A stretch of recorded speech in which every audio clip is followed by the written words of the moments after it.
As he literally grabbed onto my arm and he walked me over to Jarrett and all of the execs at the time, and he goes, "Hey, sign him right now." And I was like,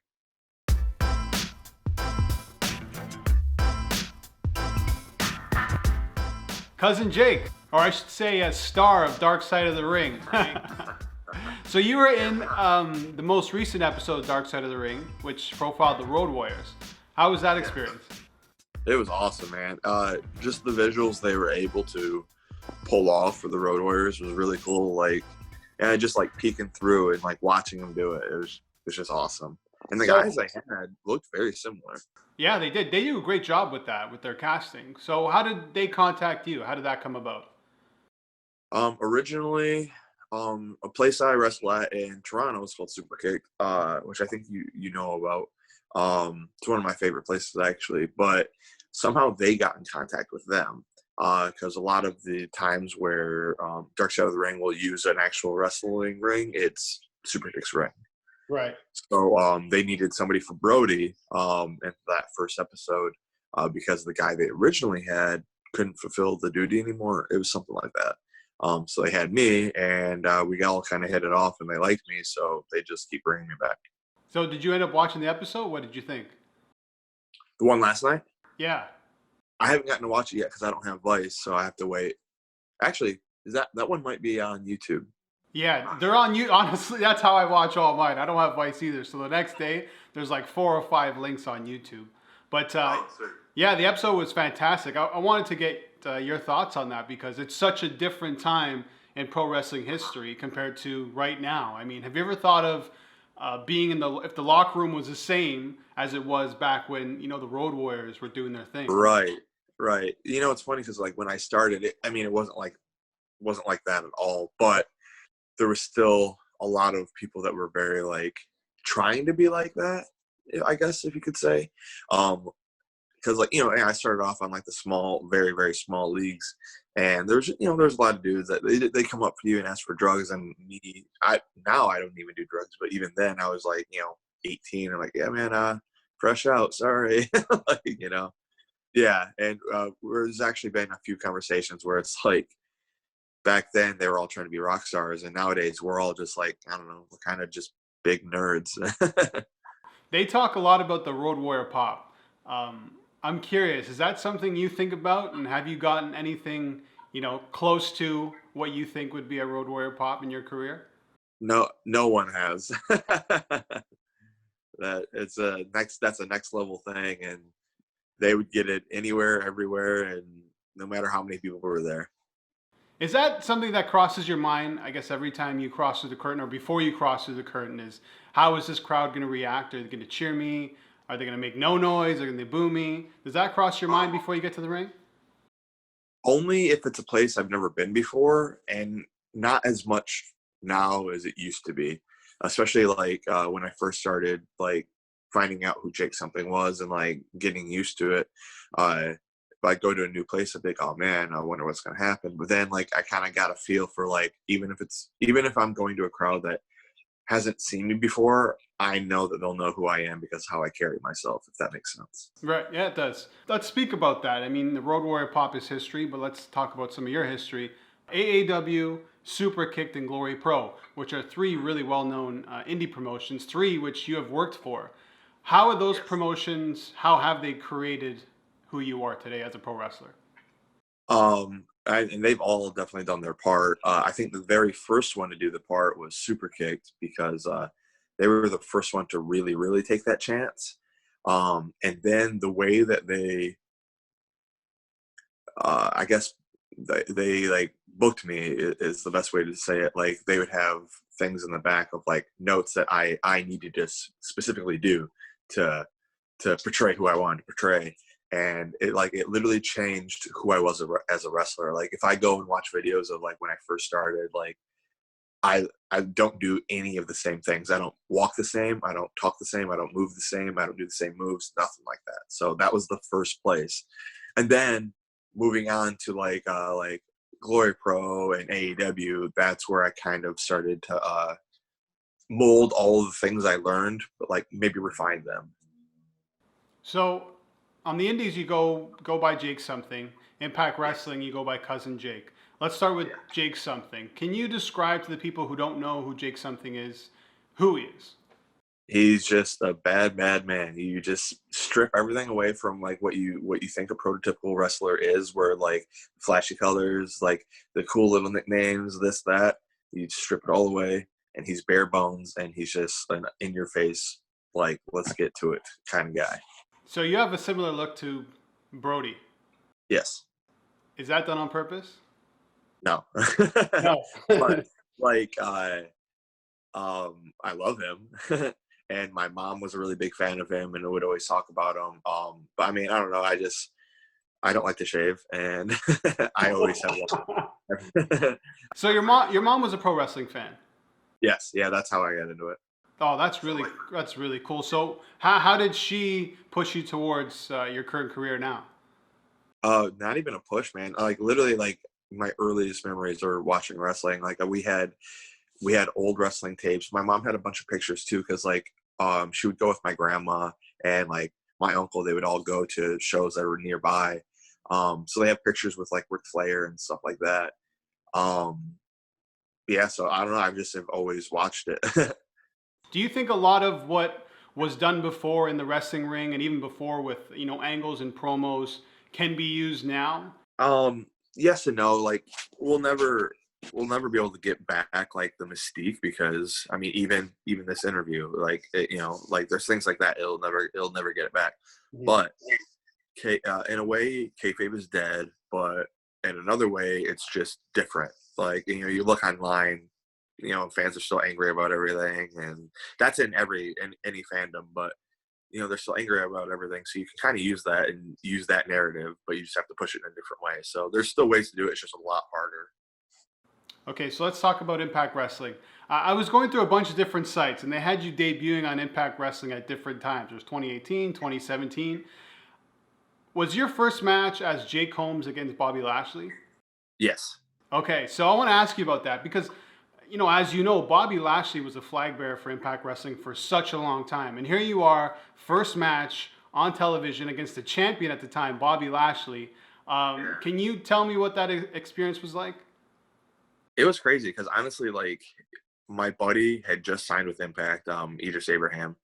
He had just signed, and he was like driving down, and then there was a spot open on the car, and I was allowed to jump in, so I did. And I went there, and I mean, I wasn't booked, nothing like that. I was just hoping that maybe they would like notice me or something. And there was a couple guys there that put in the word for me. Like Abyss said he was going to put in the word for me, and EC3, because I had a match with him prior. I'm trying to remember who else, because it was a while ago. But there was a few guys that vouched for me. Mm. And I remember Abyss specifically was like, hey, tomorrow I'll make sure we get something for you. And then like later that night, it was like 2 a.m. or something like that, I got a text from Scott Demore, actually. He's like, hey, you're on tomorrow. It's against Bobby Lashley. And in my head, I'm like, I'm going to get killed. And then, sorry if I'm not allowed to swear. No, it's all right. It's all right. But, we went out and did it, and Bobby was so cool. Like, so cool. And, I mean, I was just talent enhancement, right? But he was still listening to anything I had to say, and he's been wrestling way longer than me, so he definitely didn't need to, but he was. And then after the match, he was really happy with it. So much so, as he literally grabbed onto my arm, and he walked me over to Jarrett and all of the execs at the time, and he goes, hey, sign him right now. And I was like, oh, holy shit.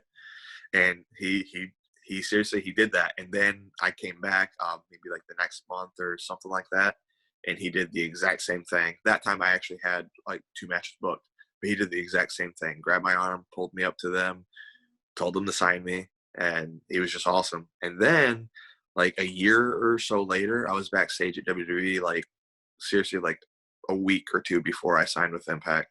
And he was there, and he did the exact same thing. He grabbed my arm, walked me up to Carano and somebody else, and told them to sign me, and they got my information, which they already had anyways. But wow, dude, what's that like? You go from just getting a spot in the car to go to the show to wrestling Bobby Lashley, and now he's introducing you to Mark Carano at WWE. I mean, can you think of anything better? No, I was like, I've never even heard of somebody being that cool. Like, I was just Very, very awesome. Yeah, and one thing I found interesting about that match, and obviously you touched on everything, was that you got some stuff in and went quite longer. You kicked out of the Dominator. It was a good performance, I would say. So for someone who's getting into the ring against the champ, thinking that he's probably going to be crushed. Right, right. And he personally, he was like, man, I want to do more. And he even wanted more matches, but like, that's not the way it was, which I totally understand. But I was like, man, it was cool. And that was my first time in a 6-sided ring, and that part kind of sucked. Yeah, what's that like? Would you prefer the 4-sided over the 6-sided? Yeah, always. But I would just need more practice in a 6-sided, just because it's like it feels different and the ropes are way tighter and the distance is a little awkward. I don't know. It's awkward, especially when you're so used to being in a regular ring. Right. So, 2018, you received your contract with Impact Wrestling? Mm-hmm. I think. So Scott D'Amore, I'm assuming Scott D'Amore had a lot to do with that. Can you tell me the story about how you got your contract? Yeah, actually, I think it was 2019. I think it was January, if I remember right. But yeah, I mean, I literally just got I remember I got a text. It was like 6 a.m. I was on my way to a show. I don't remember what show though, but I got a text, and Scott asked for my full name, and I was like, "That's weird. Is he trying to sign me? Like, what's going on?" And then like hours went by, and then I got a phone call from him. Yeah, on the way to the show, and that's when he offered me the contract. I was like, oh, I was so excited, man. So right from the get-go, did you know you're going to be part of the Deaners as one half of the tag team? Yeah, because we've done like a I don't remember how many years ago it was, but Scott got me booked at the Gathering of the Juggalos, and he had me be like a redneck dude. And then him and Cody, like I think they got together or something like that, and like pitched for me to be with them. And then Cody and I did like a random tag against Desi Hit Squad. It was actually the debut of the Desi Hit Squad 2, if I remember right, and it was for Impact's first Twitch show. And that was actually at the Destiny Arena. But yeah, it went really well. We did a promo and everyone seemed to like it. And then maybe a year later is when we actually signed, because we did like a handful of Explosion tapings like in between that. So you're on a tag team in Impact Wrestling, but you're a singles guy, really. I mean, on the independents, you work as a singles guy, Jake something. Do you want to kind of break off a little bit? Well, yeah, of course. Like, and I love Cody. He's also, and tagging with him is really fun. But being Jake something is just being myself. Being me is like very important, obviously. And being a singles guy is like, that's my bread and butter, like that's what I excel at. I'm liking what I'm doing now. And if eventually I'm able to be myself, that'd be cool. But I'm enjoying the journey there. But yeah, like actually being able to be me would be great. Because even like in the long run, in the grand scheme of things, like say like 10 years from now, I would much rather like starve as Jake something than like be full as somebody else, I don't really like asking this question, but it's what's your ultimate goal as a pro wrestler? And the answer you usually get from wrestlers, I want my WrestleMania main event. What are your goals, even if they do include the WrestleMania moment? Yeah, everything he said is there. And my goals have definitely changed. Like each year, it's like something else, right? Like, because at first, I was like, oh yeah, I want to be the champion. I want a WrestleMania moment. Blah blah blah. Then as time goes on, I'm like, before I even got signed or anything, I was like, well, mostly I just want to be able to live off of wrestling. I don't want to have another job. I want to be a pro wrestler. And I'm doing that now, and I want to continue doing that. And then even more so, I was like, okay, I want everyone's like respect, like all my peers. I want them to know that like, yeah, Jake's good, but still, I want every title. I want every main event. I want every pay-per-view. I want everything you can think of. One last thing, in terms of Impact Wrestling, the perception for a long time has been a negative one for TNA and Impact Wrestling. Do you think that's changing now with kind of the new guard and you as one of the young guys coming up? I would hope that the perception's changing. It feels like it is, but I think there's a handful of people that won't give it a second chance. There's another handful of people that they're not watching anything anyways. They just like to hate. Like, it's like almost cool to hate, right? So they're not watching anything to even get mad about. They're just being mad. But I do think the larger portion has given it a second chance and sees that it's not only improving, but it's good. Like, because we're doing a lot of good things. There's a lot of good guys there, and we're making it happen, man. So I'm hoping that as a whole, everyone sees like what we're doing, but you never know. If you can give the people one match to watch, Cousin Jake or Jake something to go and watch after this interview to see who you really are, what is that match? Can I give 3 matches? Yeah, you can give 10 matches. All right, I'm gonna throw some matches out there because there's a few that I have just had that I just got to rewatch for the first time that I'm really proud of.